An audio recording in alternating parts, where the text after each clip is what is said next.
அனைவருக்கும் வணக்கம். நான் பிரபாகரன், ஜோதிடர், சென்னையிலிருந்து பேசுகிறேன்.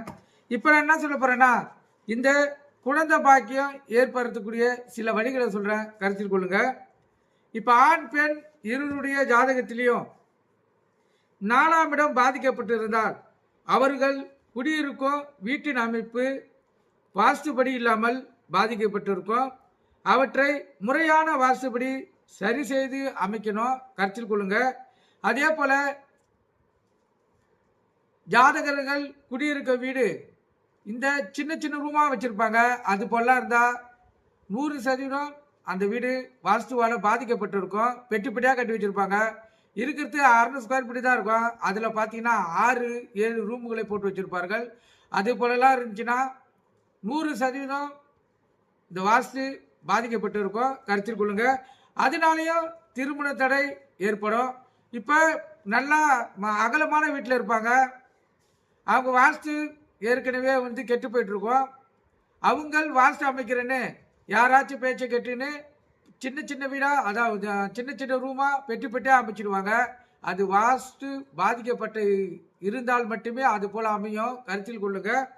அப்படி இருக்கிறவங்க அதை அமைச்ச குழந்தை பாக்கியம் உங்களால் பெற முடியலன்னா நீங்கள் குழந்தை பிறக்கிற மட்டும் வாடகை வீட்டில் போய் இருப்பது சிறப்பு. வாடகை வீட்டில் போக்குள்ள அந்த வீட்டுடைய அமைப்பு அனைத்தும் சரியாக இருக்குதா பார்த்துட்டு நீங்கள் அந்த வீட்டுக்கு பண்ணினா கண்டிப்பாக 1 வருடத்துக்குள் உங்களுக்கு குழந்தை பாக்கியம் ஏற்பட்டுரும். குழந்தை பெற்ற பிறகு நீங்கள் உங்கள் சொந்த வீட்டுக்கு வந்து கொள்ளலாம், கருத்தில் கொள்ளுங்க. இது முதல் அமைப்பு, கருத்தில் கொள்ளுங்க. அதே போல இந்த தசா சந்தி இருவருக்கும் ஒன்றாக நடந்தால், ஆண் பெண் இருவருக்கும் ஒன்றாக நடந்தால் குழந்தை பாக்கியத்தை தடையை ஏற்படுத்தும். அதனால் யாருக்கு எந்த தசை நடக்குதுன்னு பார்த்து அந்த தசைக்கு ஏற்றா போல் அவங்களுக்கு பரிகாரத்தை செய்யணும்.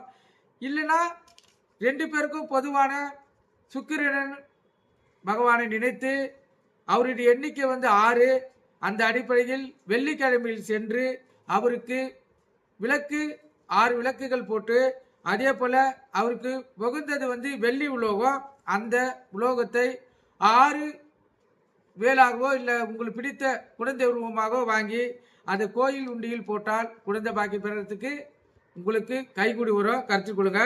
அதே போல் வியாழக்கிழமை நவகிரகங்களில் உள்ள குருவை வழிபாடு செய்து அனாதை குழந்தைகளுக்கு மஞ்சள் நிற துணியும் அன்னதானம் கொடுப்பது மிகவும் சிறந்தது.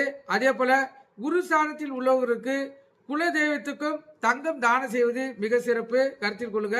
இந்த வழிமுறைகள் பெற்றால் குழந்தை பாக்கியம் பெற முடியும். நன்றி.